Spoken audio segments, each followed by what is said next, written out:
Top boxing news. Okay, we'll start with this. Light flyweight champion Kim Clavel says her promoter was very happy with her last performance, motivated to allow her to unify. Her last performance opposite the ring long-reigning WBC champion Yesenia Gomez of Mexico, Kim Clavel pitched all of a shutout. My promoter was very happy with my last performance when I won the title from Yesenia Gomez, Clavel told BoxingScene.com. He was obviously motivated to allow me to unify the titles. He told me that he believed I was at the peak of my career and that I deserved a lot better than just an optional title defense. The WBC-WBA unification clash was originally scheduled to take place on December 1st, but was met with a postponement after Clavel suffered a fever of 102 degrees less than 72 hours from the fight. The bout will now take place January 13th at Place Bell in Laval, Canada. Yvonne Michel did a very good job of rescheduling the unification bout in a jiffy. Kim Clavel is one of 3 champions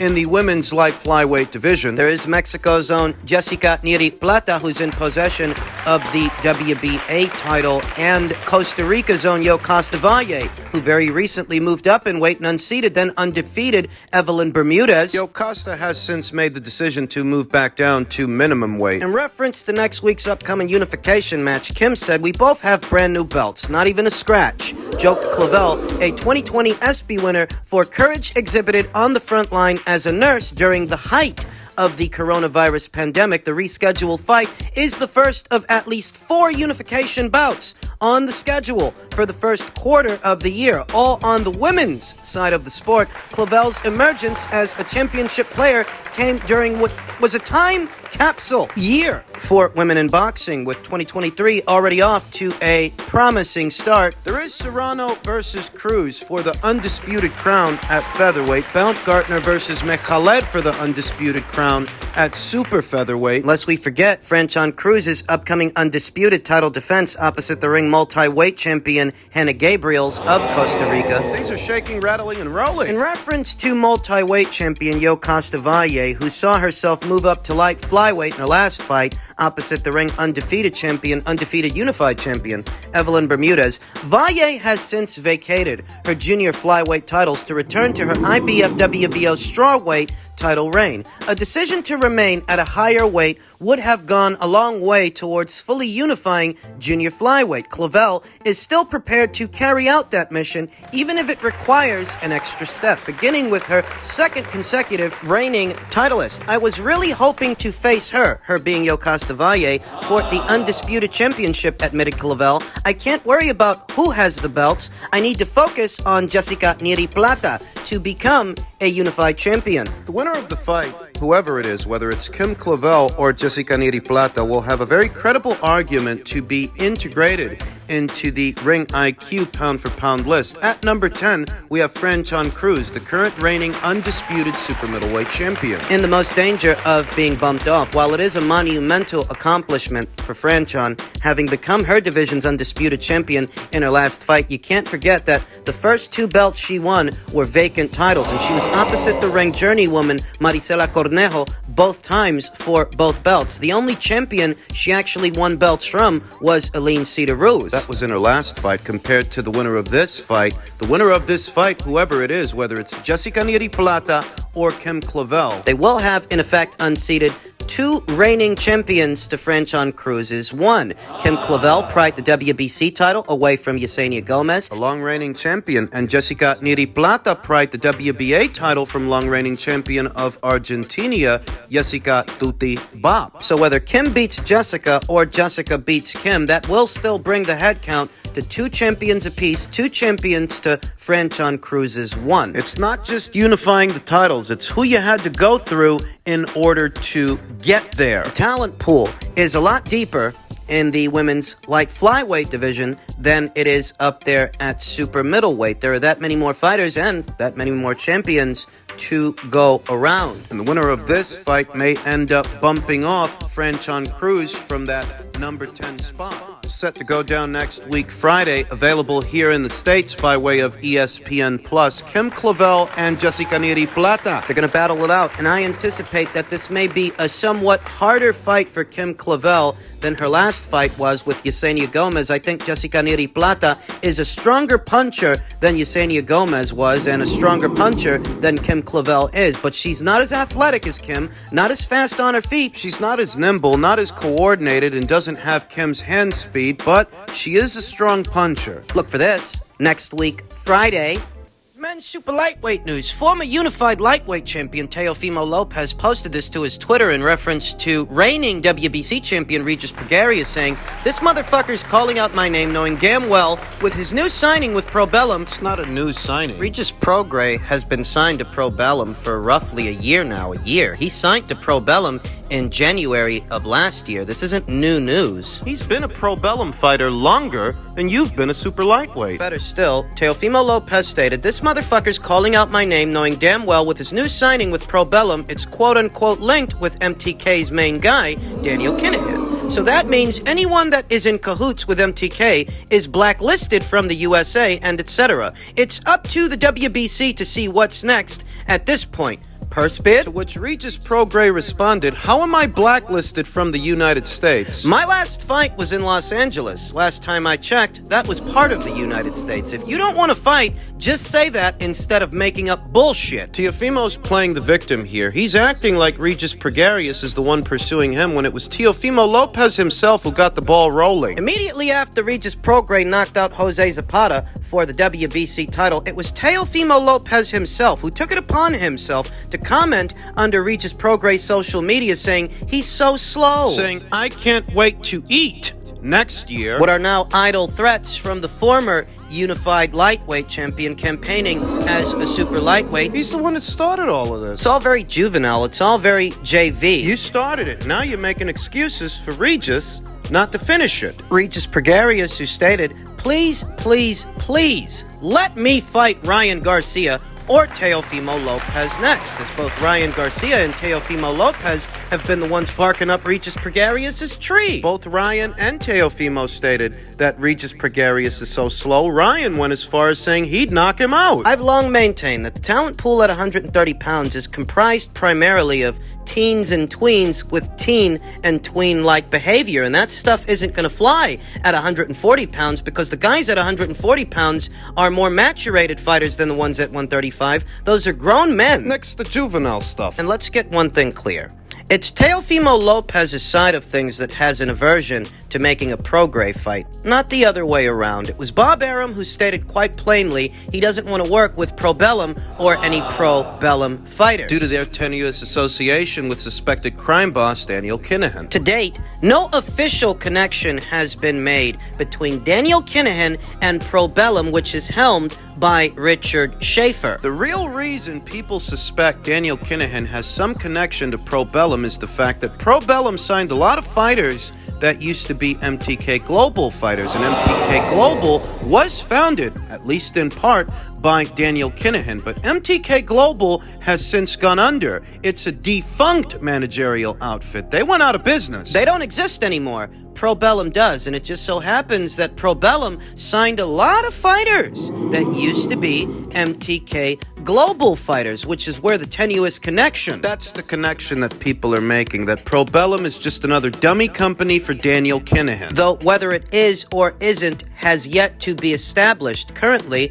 there are no U.S. sanctions being levied against Probellum or its president, Richard Schaefer. An official connection hasn't been made between Probellum and Daniel Kinahan, and what Teofimo Lopez is doing here is putting up a smokescreen, making an excuse not to share the ring with Regis Prograis, who he called out. At the time that Teofimo Lopez left that comment on Regis Prograis' social media, Regis had been signed to Probellum for months. He signed to them in January of last year, at the beginning of last year. That wasn't new news. That wasn't a new development. If you figured that you can't do no business with Probellum fighters, you should have kept your trap shut. Bob Arum's comment about not doing any business with Probellum fighters, that's not a new development either. Bob Arum made those comments quite plainly months ago. So, several months later, you can't use that as an excuse. You can't act brand new. You're the one that got the ball rolling. You started this. You wrote a check that your ass can't cash. Now what you're trying to do is skip out on the bill. In the WBC's last updated ranked standings,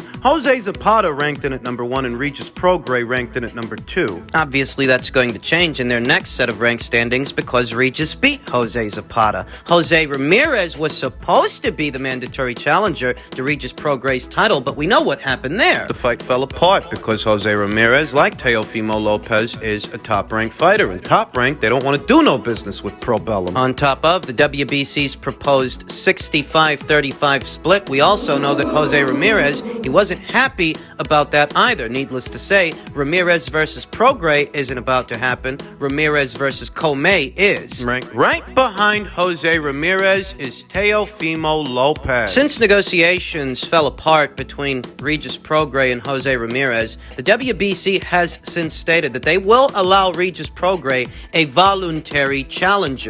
A hand pick, essentially. They're not moving down their own rank standings to find the next highest ranked available contender, because if that's what they were doing, there would be an order issued out for Teofimo Lopez to fight Regis Prograis. As you can see, he's not about to do that. As you can see, Teofimo is trying to get his story straight. You show up in this guy's comments, you call him out so you can turn around and make excuses. You're trying to turn this around on him. You're saying he's calling you out when you're the one that got the ball rolling. Think about the cockamamie excuse that Teofimo Lopez is making. The tenuous association between Pro Bellum and Daniel Kinahan, an association that has not been officially established. He's talking about guys being blacklisted from entering into the United States when Regis Prograis is not only from the United States, he last fought here in Los Angeles. On a Marv Nation show. If Top Rank, theoretically, were to make Regis Prograis an offer to come over to their side of things and do the fight there, they likely wouldn't even receive any resistance from the people over there at Pro Bellum, Richard Schaefer. Because Pro Bellum doesn't have a broadcast partner, so it wouldn't be one of those your side of the street, my side of the street kind of deals. There's really nothing stopping Top Rank from bankrolling this fight themselves if they want to, but they don't want to. That's what it is. That's the look of it. You don't see the feds and their helicopters coming for Marv Nation, who just did a fight involving a Pro Bellum fighter, right? Right. You're just making excuses. That's what they are. And that's what this is. Teofimo Lopez has once again written a check that his ass can't cash, and now he's skipping out on picking up the tab. That's all it is. We then come to the Gervonta Davis versus Hector Garcia pay-per-view set to go down on the Showtime platform at the Capital One Arena in Washington, D.C. A card that reads like a series of showcase fights and tune-ups. A lot has been made of Demetrius Andrade's exodus over to the PBC side of things, a move that, in theory at least, should bring him closer to some interesting fights, like a showdown with Jermall Charlo, maybe the winner of Plant versus Benavidez, maybe the loser. Perhaps, though, for the time being, he's going to be opposite the ring journeyman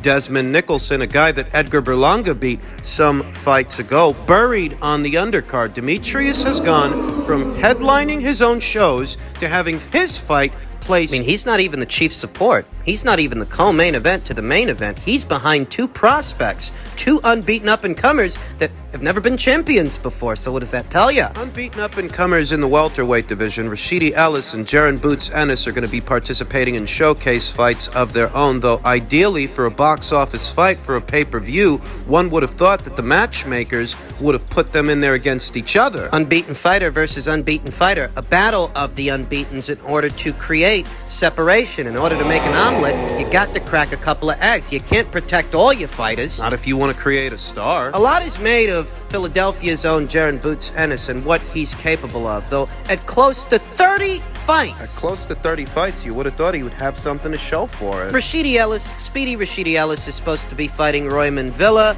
and Jaron Boots Ennis is supposed to be fighting Karen Chukatsian. Who the fuck are those people? And what kind of a co-main event is that? Gervonta Davis himself is going to be opposite the ring WBA super featherweight champion Hector Luis Garcia. A decent fight, though not decent enough that it should cost you $80, especially in this economy, in order to see it. A few passing thoughts. Demetrius Andrade has officially migrated from Matchroom over to PBC and Showtime on the premise that if he fights under that promotional banner on that side of things, he'll be closer to the action, closer to the names, the big ones, at 168 pounds. But what you do have to question is how long is it going to take him to get those names in the ring? Remember that Jermall Charlo, he's still campaigning as a middleweight, whereas Demetrius is moving up to super middleweight. And Charlo, Jermall Charlo's not going to fight him in his very next fight. Jermall Charlo hasn't fought in over a year. I hardly think his very next fight is going to be Demetrius Andrade, so that rules him out. There is unbeaten up-and-comer from Cuba,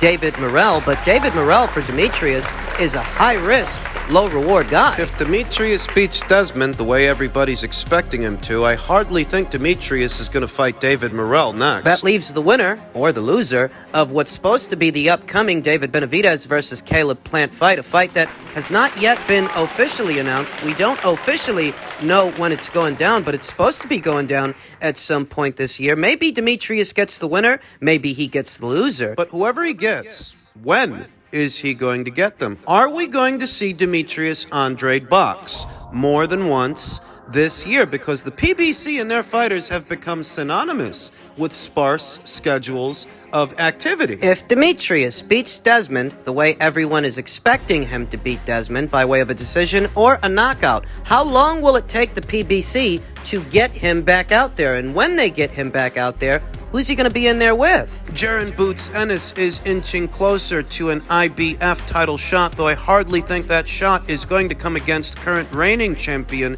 Errol Spence Jr. I'd sooner expect Errol Spence to move up in weight before sharing the ring with Jaron Boots Ennis. The fight itself reads like a showcase fight. Being on the same side of the street as the PBC's welterweight stronghold has hardly made a difference in the matchmaking for Jaron Boots Ennis. Perhaps it's because he himself is not a PBC fighter, though all the same, he's going to be in there against another overmatched opponent in the co-main event. In the main event... Well, look, I've said it before. It's a decent fight, but I don't think Hector's got the right base style for the job. I don't think he's going to upset the apple cart tomorrow night. I think Gervonta's going to clip him, and the real question is this going to lead straight into a Ryan Garcia fight? Because that's what this is a prelude to. This is not the Garcia that everybody wants to see you fight, and this fight is just the formality. This will be Gervonta Davis's first fight since having parted ways with Mayweather Promotions, though given that he's still on that side of the street, he could always go back. He might. Though as far as the fight, I'm not expecting any surprises.